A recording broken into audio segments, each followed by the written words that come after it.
할렐루야. 늘 우리 일용할 양식을 채워주시고 지금까지 우리의 삶을 지탱해 주시는 우리 하나님을 향하여 할렐루야 찬양대에서 귀한 찬양 올렸습니다. 우리 주님께서 영광 중에 받아주신 줄로 믿습니다. 네. 주님께서 늘 일상 속에서 우리의 필요를 채워주신 그 주님의 그 은혜를 우리가 잊지 않고 또 일평생토록 오늘과 같이 감사하는 마음을 가지고 하나님께 감사로 영광 돌리는 우리 모두가 되기를 주의 이름으로 축원합니다. 이 시간 우리 옆 사람 한번 인사 나눕시다. 주님께 감사합시다. 주님께 감사합시다. 예, 오늘은 우리가 추수감사주일을 드리고 있습니다. 지난 한 해 동안 지금까지 우리에게 일용할 양식을 허락해 주셨죠. 그러게 우리의 삶을 지금도 우리는 지탱할 수 있습니다. 육신의 몸만 지탱해 준 것이 아닙니다. 영적인 양식도 허락하여 주셔서 우리가 하나님의 자녀로서 살게 하시고 또 영원한 천국의 소망을 품고 이 땅에서도 매일매일 하나님의 나라의 그 기쁨을 누리며 살아갈 수 있도록 인도해 주신 우리 주님을 생각할 때 우리는 감사하지 않을 수 없습니다. 우리가 이 감사하는 마음을 늘 놓치지 말고 늘 일상 속에서 주님께서 베풀으신 그 은혜에 늘 감사 보답하는 우리의 삶으로 나아갈 수 있기를 주의 이름으로 축원합니다. 이처럼 우리의 모든 필요를 채워주시고 또 우리의 삶을 지탱해 주시고 영원히 붙잡아 주시는 우리 하나님께 감사를 드리고 있는데요. 우리가 감사를 드리고 있는 우리의 감사의 대상 우리 하나님은 말씀으로 천지 만물을 창조하신 분입니다. 하나님이 처음 이 세상을 바라봤을 때 이 세상은 어떠한 생명도 살 수 없는 죽음의 땅이었습니다. 혼돈과 공허, 흑암이 가득한 이 절망의 땅이었죠. 이러한 세상에 하나님이 창조 첫째 날 빛이 있으라 라고 말씀하시니 말씀대로 빛이 생김으로 인하여서 혼돈과 공허, 흑암이 물러가고 하나님 보시기에 아름다운 세상이 열리는 것을 바라볼 수 있습니다. 창조 둘째 날에도 하나님 말씀대로 하늘이 생기고 또 셋째 날에도 땅과 바다와 식물이 생기고 넷째 날에도 하나님의 말씀대로 해와 또 달과 또 하늘의 수많은 별들이 만들어지는 것을 봅니다. 그리고 창조 다섯째 날에도 하나님의 말씀대로 바다의 물고기와 하늘의 새를 만드시고 그리고 창조 여섯째 날에도 하나님의 말씀대로 짐승과 동물들과 그리고 우리와 같은 하나님의 형상과 모양대로 우리를 만드시고 생육하고 번성하여 땅에 충만하라 땅을 정복하고 다스리라 라고 하는 하나님의 복을 우리가 받게 되었습니다. 그 복을 받으면서 하나님의 나라를 시작하며 또한 하나님의 영광 돌리는 인생으로 우리를 세워주셨습니다. 이처럼 하나님이 창조 6일 동안 만드신 그 모든 것을 바라보시고 하나님 보시기에 심히 좋아하셨습니다. 그리고 하나님은 창조 7째 날 창조의 꽃이요 창조의 면류관인 하나님의 안식이 시작되어집니다. 모든 피조물들이 하나님의 영광을 바라보고 즐거워하고 하나님은 그 피조물들이 정말 살만나게 행복하게 잘 사는 이 세상을 바라보셔서 하나님은 안식하시고 하나님이 영광 받으시는 것을 바라볼 수 있습니다. 이처럼 하나님이 창조한 이 세상 속에서 하나님의 피조한 많은 피조물이 있지만 오늘 이 시간에 우리가 갈매기에 대한 얽혀있는 이야기를 제가 먼저 나누고자 합니다. 미국의 어느 한 노인이 해변가에서 아침이 되면은 바켓스에 갈매기가 아주 좋아하는 이 새우를 담아가지고 나옵니다. 그래서 갈매기들이 해변가에 많이 놀리잖아요. 그때 이제 이 새우를 던져줍니다. 그런 많은 갈매기들이 이 노인네가 던져주는 이 새우를 먹으면서 더없이 행복해 보이는 그런 광경을 매일 아침마다 볼 수가 있습니다. 그래서 이 미국의 이 해변가 이 보스턴 이 한 어촌에 이 할아버지가 매일매일 하루도 그러지 않고 무슨 틈만 나면 하는 것이 아니라 매일매일 하루도 변함없이 새우를 사다가 이렇게 갈매기에게 공개해 주는 겁니다. 자, 이런 광경을 보면 사람들마다 저 노인이 왜 저렇게 하루도 그러지 않고 비가 오나 뭐 눈이 오나 뭐 날씨가 좋으나 흐리나 저렇게 새우를 안겨줄까 다 궁금해했습니다. 근데 마침 어느 한 소년이 할아버지에게 다가갔어요. 할아버지는 하루도 그러지 않고 매일 이렇게 새우를 이렇게 주는데 뭐 특별한 이유가 있습니까? 하고 꼬마가 맹랑하게 물어봤어요. 그랬더니 이제 이 할아버지의 그 지난날에 그의 이 새우를 줄 수밖에 없는 그런 이야기를 들려주는 겁니다. 이 노인이 젊었을 때 2차 세계대전이 일어났어요. 마침 해군 장교로서 2차 대전에 함장으로 참여했는데 이 일본 의뢰에 그 배가 침몰됐습니다. 그래서 많은 사상자가 생기고 자기도 이제 침몰당하는 그 배에서 죽은 줄만 알았는데 마침 그 구명보트가 하나 생겨가지고 생명을 연명하게 되었습니다. 그런데 이제 뭐 바다 그 태평양 한복판에서 뭐 구명보트 하나 챙겼다고 해서 생명을 연명할 수 있는 게 아니지 않습니까? 먹을 것이 있어야 되고 또 바다니까 떼양볕에 그 물도 있어야 되지 않겠어요? 그래서 이제 이 함장이 너무나도 기진맥진 그래도 구명보트를 하나로 생명은 연명했습니다만은 이 생명을 빨리 구조해 주지 않으면 죽을 수밖에 없는 상황이었습니다. 그 기진맥진 혼미한 상태에 있는데 누군가 자기 어깨를 탁탁 치는 거예요. 그래서 누군가 봤더니 그 누가가 아니라 갈매기였습니다. 그래서 이 갈매기가 자기 어깨에 앉아있기에 이렇게 하면 보통 이게 날아가 버리잖아요. 그런데 날아가지 않는 겁니다.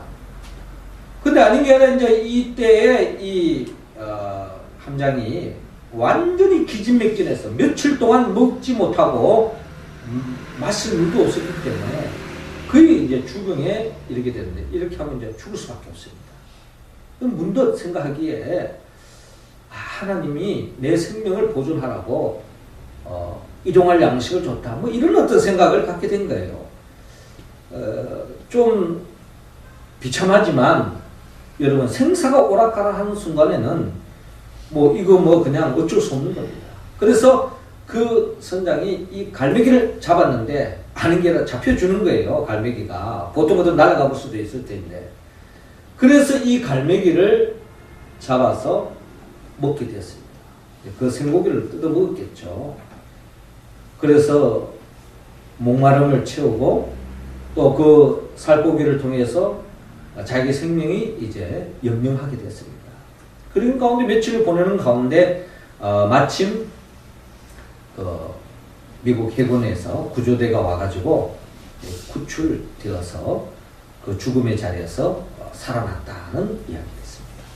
그래서 이제 그 이후로 이 어르신네가 참 일평생을 이렇게 헤아려 보면서 죽음의 위경이 많았는데 자기의 삶의 가장 극적인 그 위기에 자기의 그 생명을 지탱할 수 있었던 것은 하나님께서 마침 그 눈먼 그 갈매기 같은 그 갈매기가 자기에게 함께 해주고 죽어줌으로 인해서 자기의 생명을 지탱하게 됐다는 거예요. 그래서 두고두고 하나님 앞에 감사하면서 또 더 나아가 이 갈매기에게 감사하는 마음으로 갈매기가 가장 좋아하는 이 새우를 이렇게 아침마다 나눠주게 됐다는 거예요. 갈매기가 참 새우를 좋아하는 것 같아요. 저도 한 번씩 이렇게 강화도에 가는 이 배를 타보면은 이 새우깡이 있잖아요. 그 새우깡에 뭐 새우가 얼마나 냄새만 나는 것 뿐이죠. 그래도 그걸 먹으려고 이렇게 오는 거 보면은 이 갈매기가 새우를 좋아하는구나 하는 생각이 드는데 진짜 이 새우를 공급해 주니 얼마나 이 갈매기도 좋아했겠습니까? 그러면서 이 어르신은, 이 노인네는 이 갈매기들에게 이 새우를 주면서 더없이 행복해하고 지난날에 자기의 육신의 생명을 연장시켜준 그 갈매기에 대해 감사하는 마음을 잃지 않았다라는 이야기입니다. 제가 보기에는 이 어르신은 갈매기에게 이 새우를 줄 때에 아마 가장 행복한 순간이 아니었을까 하는 생각을 가지고 있습니다. 사람은 받은 은혜가 있을 때 그 은혜를 잊지 않고 보답하는 삶, 이 여기에 우리의 삶에 아름다움이 있고 인생의 아름다움이 있고 행복이 있다라는 것입니다. 자, 오늘 성경의 본문의 말씀은 10명의 문둥병자가 있습니다. 이 문둥병자가 주님의 은혜로 치유함을 받는 그런 과정을 오늘 성경은 우리에게 들려주고 있습니다. 오늘 본문 11절에 보니까 예수께서 예루살렘으로 가실 때에 사마리아 갈릴리 사이로 지나가시다가 한 마을에 들어가시니 나병 환자 10명이 예수를 만나 멀리 서서 소리를 높여 이르되 예수 선생님이여 우리를 불쌍히 여기소서. 이들이 소리 지를 수밖에 없는 것은 그 당시에 이 나병 환자는 전염성이 있기 때문에 나병에 걸리면은 뭐 사랑하는 가족, 뭐 남편, 뭐 자식 관계없이 걸리는 그 순간에 가족들과 이별을 해야 됩니다. 그리고 그 동네에서 떠나서 한적한 곳에 살아야 됩니다. 그리고 그 나병 걸린 환자가 마을로 들어오면 마을 사람들이 다 돌을 던져요. 돌을 던져서 죽더라도 살인죄에 적용하지 않습니다. 그 정도로 이 나병이 소위 말하는 우리가 쉽게 말하는 문둥병자죠. 이 나병 환자에 대한 그런 어떤 좋지 않는 그런 병으로서 어떻게 보면 그 당시에는 이 나병이 천벌을 받은 병이다 이제 이렇게 생각했던 거예요.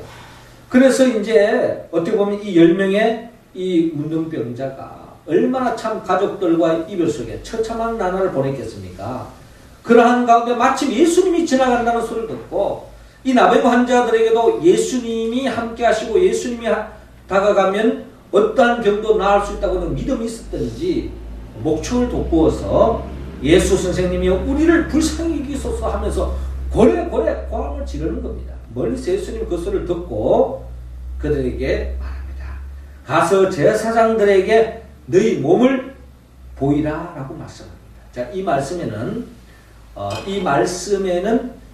엄청난 뜻이 있습니다. 어떤 뜻이 있는고 하니 그때 그 나병 환자들이 어떻게 참 우연찮게 나을 수도 있지 않습니까? 시간과 세월 속에서. 그렇다고 해서 자기들이 임의대로 다시 가족들에게 찾아갈 수 없습니다.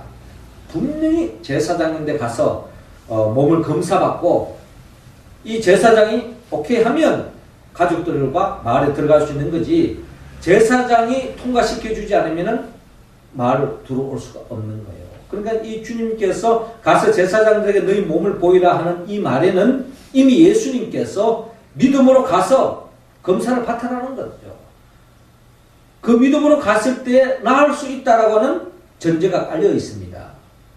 자, 이 말씀을 하실 때에 그들이 가다가 깨끗함을 받은지라. 예수님 말씀을 그들 아멘으로 받아들이고 순종하며 나아가는 가운데에 치유 역사가 일어났다. 치유 역사가. 자, 그런데 15절에 그 중에 한 사람이 자기가 나은 것을 보고 큰 소리로 하나님께 영광을 돌리며 돌아와 예수의 발 아래 엎드려 감사하니 그는 사마리아 사람이라. 예수께서 대답하여 이르시되 10사람이 다 깨끗함을 받지 아니하였느냐? 그 9은 어디 있느냐? 자, 주님의 말씀은 10사람이 분명히 취함을 받았는데 9은 어디 갔느냐? 라고 묻습니다. 또 한 가지 주님의 의문은 이 이방인 외에는 하나님께 영광을 돌리러 돌아온 자가 없느냐라고 말씀하시는데, 마땅히 하나님을 믿고 하나님의 은혜라고 생각했던 유대인들은 마땅히 그 하나님의 은혜에 감사하고 주님께 다가가서 감사할 줄 알았는데, 감사할 줄로 알았던 사람은 의외로 감사하지 않았고, 의외로 하나님을 모른다고 할 수 있는 사마리아 사람은 주님께 다가와서 엎드려 하나님께 영광을 돌리고 이 치유 역사는 우연이 아니라 하나님이 즉 주님께서 나를 치유해 주셨다 하는 그 믿음을 가지고 주님께 감사하며 엎드려 절하는 모습을 바라볼 수 있습니다. 자, 그런데 여기서 끝나지 않습니다.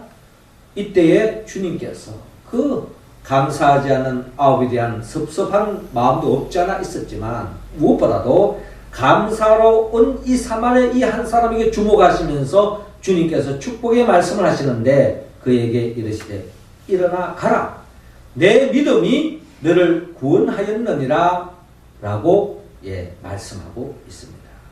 자, 성경에 말하는 이 구원의 의미는 여러 가지 의미를 가지고 있는데 우리가 일반적으로 이 구원도요 병든 사람이 낫는 것도 구원의 의미로 표현하고 있습니다. 육신의 병에서부터 건짐을 받았다? 엄청난 구원이죠. 그러나 성경이 말하는 궁극적인 구원의 의미는 단순히 병든 사람의 몸이 나았다? 이 정도의 구원이 아닙니다. 성경이 말하는 구원의 궁극적인 의미는 바로 전인적인 구원이요 영적인 구원을 지향하고 있습니다. 그러니까 육신의 몸이 아픈 사람이 나았다고 해서 그럼 다 행복해지느냐? 그 후로는 병 안 걸리느냐? 그렇지 않습니다. 육신의 몸은 또 병이 걸릴 수도 있고 나사로도 죽은 가운데 살아났지만 또 죽을 수밖에 없는 것이 인간의 몸입니다. 그러나 더 중요한 것은 영적인 구원인데 이 내 믿음이 너를 구원하였다고 하는 이 구원의 의미는 단순히 육신의 몸만 구원받은 것이 아니라 네가 이제 온전한 구원을 받아서 천국에 갈 수 있다. 그리고 그 구원의 의미는 이 땅에서도 그 하나님의 나라의 그 기쁨을 미리 맛볼 수 있다 하는 최고의 복을 안겨주는 것을 바라볼 수 있습니다. 자, 결론적으로 생각해 볼 때에 10명 중에 9은 감사하지 않았지만 1명은 감사했는데 그 감사로 인하여 더 큰 복을 받았다. 주님이 베푸르신 그 은혜를 잊지 않고 감사했을 때 육신의 구원뿐만 아니라 영적인 구원까지 얻는 더 큰 복을 받아 누릴 수 있다는 겁니다. 작은 것에 감사할 때 하나님은 더 큰 감사의 제목을 우리에게 안겨주신다는 거예요. 그렇게 본다면 우리가 더 큰 복을 받는 비결, 더 행복해질 수 있는 비결은 뭘까? 간단합니다. 작은 것에 감사할 때. 작은 것이라 할지라도 그 은혜를 잊지 않고 보답하며 그 은혜를 감사로 표현할 때에 우리의 삶은 더 큰 축복으로, 행복으로 나아갈 수 있다. 라고 오늘 성경은 우리에게 말씀하고 있습니다. 탈무드에 의하면 가장 행복한 사람은 어떤 사람일까? 라는 질문과 함께 가장 행복한 사람은 감사하는 사람이다. 라고 말하고 있습니다. 감사하는 사람이다. 감사하는 사람이 행복해질 수 있다는 겁니다. 더 나아가서 이 탈무드에는 이 감사에 대해서 이런 표현을 해요. 행복은 감사의 문으로 들어와서 불평의 문으로 나갑니다. 라는 말이 있습니다. 우리가 감사할 때 행복이 들어온다는 거예요. 내가 불평할 때 행복이 떠나가 버린다는 겁니다. 우리 모두는 다 행복한 삶을 지향하고 있지 않습니까? 우리가 행복 싫어하는 사람 누가 있습니까? 그러나 그 행복은 감사하는 우리의 신명이 될 때 그 문을 통하여 행복이 찾아오지만 불평하는 그 순간에 행복은 떠나고 만다. 행복이 떠난다는 말은 뭘까요? 불행의 삶이 시작된다. 어느 교회 목사님, 사모님이 몸이 좀 불편했어요. 그래서 병원에 이렇게 검진을 하러 갔는데 검진 결과가 나왔습니다. 다름이 아니라 위암이 판정됐어요. 심각하지 않습니까? 그런데 이제 이 사모님이 위암이 이제 걸렸는데 어떤 생각을 가졌냐면은 개척교회 하는 가운데 교회가 참 어려웠습니다. 개척교회가 다들 그렇지만은 경제적인 어려움이 있어요. 또 여러 가지 또 관계성의 문제도 있습니다. 처음 이제 교회를 세워가는 과정이 그런 힘든 과정이 있죠. 그런 속에서 소가리도 많이 하고 또 힘든 일도 많았습니다. 그래서 이제 이 사모는 어떤 생각을 가졌냐면은 그런 스트레스, 그런 힘든 삶이 결국 위암을 가져오겠다. 그런 생각과 함께 내가 이 남편 목사 잘못 만나가지고 내가 이렇게 힘들게 된다. 생각이 여기 좀 오면은 여기서 머물지 않죠. 그 다음에는 하나님 어찌 이룰 수가 있습니까? 하나님에 대해서 원망하고 불평하기 시작했습니다. 하나님 어찌 이룰 수가 있느냐. 힘들지만 그래도 여기까지 참고 왔는데 또 이제 조금 이제 교회가 이제 회복되어지고 세워지려고 하는데 어찌 이런 어려움을 주십니까? 하고 그냥 원망과 불평이 계속 쏟아지는 겁니다. 그래서 그냥 가정에도 사모가 이게 힘들면 목사도 아무리 성령 충만해도 사모가 힘들면 목사도 힘들어져요. 가정도 힘들어지고 그게 또 교회 분위기에 전달도 됩니다. 그래서 이제 이 목사님이 어느 날 선배 목사님을 만나게 됐습니다. 선배 목사님 보니까 그냥 얼굴 낯빛이 좀 어두워 보이는 거예요. 선배님이 요즘 무슨 일이 있느냐, 목회가 힘드냐, 무슨 어려움이 있느냐, 목회하는 가정의 어려움은 다 여러분들 직장생활 하는 가운데 어려움이 있듯이 다 나름대로의 어려움이 있습니다. 이 세상 사는 것 자체가 힘들다면 힘들지 않습니까? 그런데 이제 이 목사님이 뭐 딴 게 아니고 제 아내가 이렇게 원치 않는 이렇게 암 선고를 받았는데 참 어쩌면 좋을지 모르겠다. 기도하고 있습니다만은 참 힘들다. 그랬더니 이제 목사님이 이제 하시는 말씀, 목사님이 제가 좋은 처방을 하나 알려주겠다.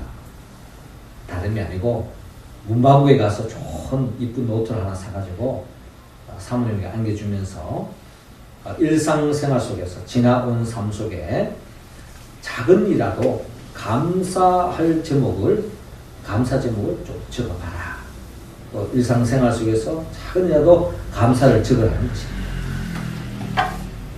아는 게 아니라 선배의 말을 듣고 이쁜 노트를 하나 써서 사모에게 아내에게 노트를 안겨주었습니다. 감사 제목을 적어라.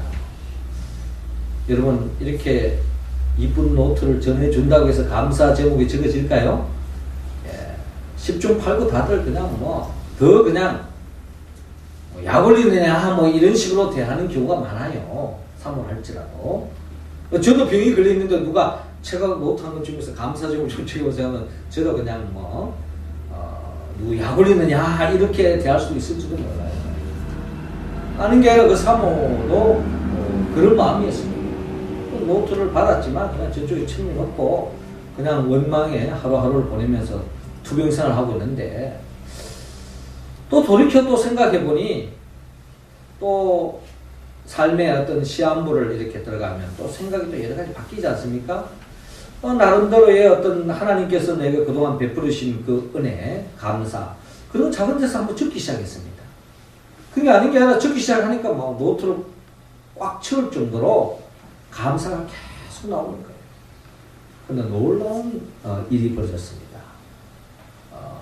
몸이 예전같지 않습니다. 병원에 가서 이렇게 다시 진단을 했는데 감쪽같이 그 암 종양이 사라졌다라는 결과가 나왔어요. 할렐루야. 네. 이런 은혜를 맛보게 된 겁니다. 감사 적는다고 해서 어떤 병이도 다 낫는다 이런 거는 아닐 수 있겠지만 이 사모 같은 경우는 이런 일로 인해서 그 병으로부터 벗어날 수 있게 되었다 하는 이야기를 들어보면서 여러분 감사는 심지어 암을 정복할 수도 있다. 우리의 삶의 어떠한 절망, 어떠한 어려움도 감사할 때에 그 어려움을 극복할 수 있다. 루터는 선한 사람은 있는 것에 생각하고 감사하지만 악에는 없는 것을 생각하고 불평한다. 이런 말을 합니다. 그러니까 어떻게 본다면 환경이 좋다고 해서 늘 감사하는 게 아니라는 거예요. 그 마음이 착한 사람은 어떤 상황 속에도 감사로 나아갈 수 있지만 악한 사람은 조건이 아무리 충족되어지더라도 늘 끊임없이 원망하고 불평으로 이어진다. 우리가 잘 아는 출애굽 여정 속에 이스라엘 백성들이 약 남전에만 약 60만, 전체로 아마 200만이 떠났지만 그 적과 꿀을 흐르는 땅에 도달할 수 있었던 출애굽 1세대 중에는 갈렙과 여호수아밖에 없이 다 나머지는 각 광야에 죽어버렸습니다. 그 원인이 뭘까? 결국 원망하고 불평하다가 다 그쳐지고 나간다. 엄밀히 따지고 본다면 원망과 불평은 믿음 없는 사람의 행동이다. 그리고 감사는 진정한 믿는 자의 표상이다. 믿음이 얼마나 크냐, 어떤 환경 속에도 감사하느냐 하는 갈림길에 놓이는 것 같습니다. 예, 어느 분이 멕시코의 어느 마을에 이렇게 방문을 하게 됐습니다. 관광객으로. 근데 어느 한 마을을 보니까 온천이 있는데 온천만 나오는 것이 아니라 옆에 보면 또 냉천이 나와요. 그러니까 그 주민 사람들은 그 물을 이용해서 이렇게 목욕도 하지만은 또 밑에 쪽에는 그 물을 가지고 이렇게 빨래도 하는 거예요. 지금이야 집집마다 다 뜨신물 나오고 찬물 나오고 하기 때문에 거기들 크게 부러워하지만 옛날에는 여러분 그 겨울철에 빨래는 쉽지 않지 않습니까? 그냥 이 지역 사람들은 따신물 가서 그냥 빨래를 해가지고 때를 다 뺏기려고 말이죠. 찬물에 가서 헹기면은 더없이 좋은 거예요. 그래서 관광객이 하는 말이 이 안내자에게 이 마을 사람들은 다 행복할 것 같습니다. 이 말씀 얼마나 이렇게 천혜의 이 좋은 조건 속에서 다 행복할 것 같아요. 그랬더니 안내자가 하는 말이 천만의 말씀입니다. 이 사람들은 행복해하지 않습니다. 감사하지 않는다. 왜 그렇습니까? 이 사람들의 대다수의 이야기는 비눗물이 나오는 물이 나오지 않는다고 불평한다는 겁니다. 물 중에도 그런 게 있잖아요. 약간 비누 성분이 있어가지고 또 세탁 기능도 할 수 있는 그런 어떤 물이 있는가는 저는 보지 못했습니다만은 그런 물을 또 찾고 있다는 거예요. 그러니까 그런 거를 보면은 좋은 조건이 이루어진다고 해서 다 감사하는 게 아니더라는 겁니다.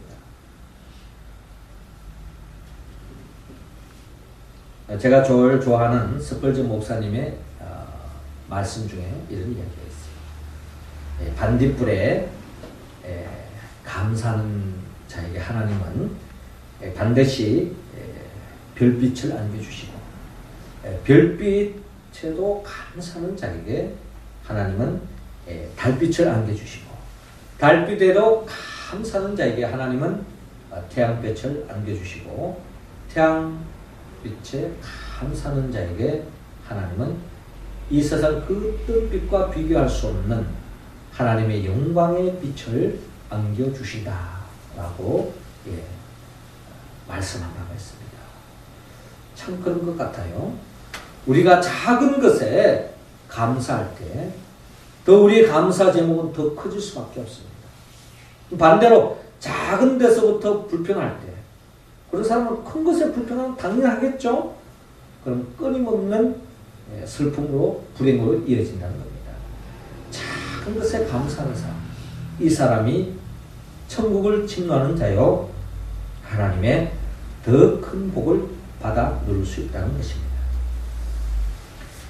소페르는 피할 수 없는 하나님이라는 책을 통하여서 이 교도소와 수도원의 차이점을 이야기한 바가 있습니다.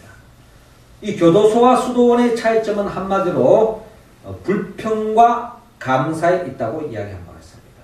감옥에 투옥한 죄수들은 항상 모든 것에 불평으로 보내고 있지만 반면에 수도원들의 수도사들은 깨어있는 모든 순간순간을 감사하고 있더라.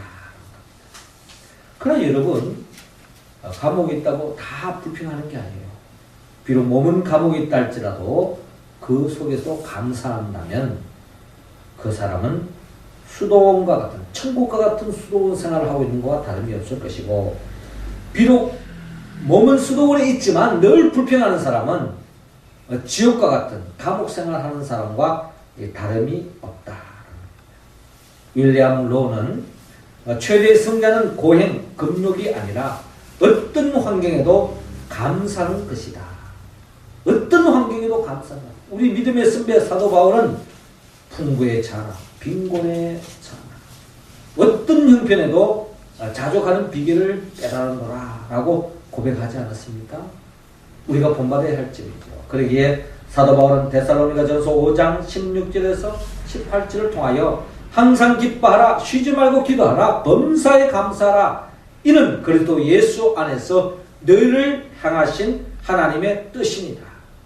여기서 우리가 붙잡을 말씀, 범사에 감사하는 것은 우리를 향한 하나님의 뜻이다 라고 주님께서 말씀하고 있습니다. 칼바르트는 믿는 자와 믿지 불신자의 차이점은 바로 감사에 있고 없음에 차이가 있다고 말한 바가 있습니다. 여러분, 어떻게 여러분들의 삶 속에 감사하는 생활이 많습니까? 불평하는 모습이 많습니다. 불평하는 사람은 수박을 먹어도 씨가 왜 이리 많느냐고 불평합니다. 감사하는 사람은 수박을 먹을 때마다 씨가 있지만 그 시원함에 감사합니다. 오늘도 우리 여기 추수감사절에 수박도 있는데 오늘 우리 식사 시간에 수박도 나눕니다. 여러분 수박 드실 때 한번 그런 생각을 가져보세요. 왜 이리 씨가 많아서 귀찮나 하는 그런 마음이 앞서느냐? 수박의 시원함이 나타납니다. 물론 이제 무더운 여름이 아니라 수박의 시원함을 느끼기에는 좀 그렇지만 별미로 우리가 먹겠지만, 또 불평하는 사람은 장미를 보면서도요, 왜 가시가 많냐? 라고 불평한다는 겁니다. 그러나 감사하는 사람은 이 장미의 아름다움을 보고 기뻐한다는 거죠. 행복해한다는 겁니다. 그렇습니다. 하나님은 우리 모두가 감사하기를 원합니다. 범사에 감사하기를 원합니다. 무엇보다도 우리의 삶을 늘 책임져 주시고, 우리의 인생을 책임지시고, 우리 가정을 책임지시고, 이 나라와 민족을 이끄시고, 우리 교회를 이끌어 가시는 우리 하나님을 믿을 때에 우리는 범사에 감사할 줄로 믿습니다. 사랑하는 성도 여러분, 하나님은 이 추수감사주일에 우리 감사하고 있습니다만 여기에서 머무르지 말고 일평생토록 감사라고 말씀합니다. 그러나 이 말씀에 우리가 온전히 응답할 수 있는 유일한 길은 성령의 도움을 받아요. 성령은 예수님의 영입니다. 예수님이 누구입니까? 예수님 말씀으로 천지 만물을 창조하시고, 또 우리 죄로 말미암아 그 창조의 복을 온전히 누리지 못하는 우리를 구원하기 위하여 말씀이 육신이 되어 이 땅에 오셨고, 우리의 행복에 장애되는 그 죄를 친히 짊어지고 우리를 대신할 십자가에 못 박혀 죽으시고, 죽은 자 가운데 3일 만에 부활하시고 성천하시고, 지금도 하나님 보호자 우편에서 우리에게 성령을 보내주시며 성령을 통하여서 매일매일 감사하며 교회를 중심으로 하나님의 나라를 열어가는 우리들을 영원한 하나님의 나라 새하늘과 새 땅으로 인도하기 위하여 재림하여 오실 줄로 믿습니다. 이 주님을 믿고 의지하며 그 주의 이름으로 기도할 때 예수의 영 보혜사 성령이 충만함으로 인하여 주님의 말씀대로 범사에 감사하며 하나님께 영광 돌리고 더 큰 행복을 누리며 나누며 전파하며 살아가는 우리 모두가 되기를 주의 이름으로 축원합니다. 네. 하늘에 계신 우리 아버지, 이 시간 하늘문 활짝 여시사 우리 성도들 한 사람 한 사람 성령의 기름을 충만히 부어 주시옵소서. 성령 충만함으로 작은 일에서부터 감사하는 마음을 갖게 하여 주시고, 어떠한 형편 속에도 감사하게 하여 주옵시고 또 받은 은혜를 잊지 않고 일평생도록 감사함으로 더 큰 하나님의 복을 충만히 받아 누리며 살아가는 우리 모두가 되게 하여 주옵소서. 예수님의 이름으로 기도드리옵나이다. 아멘.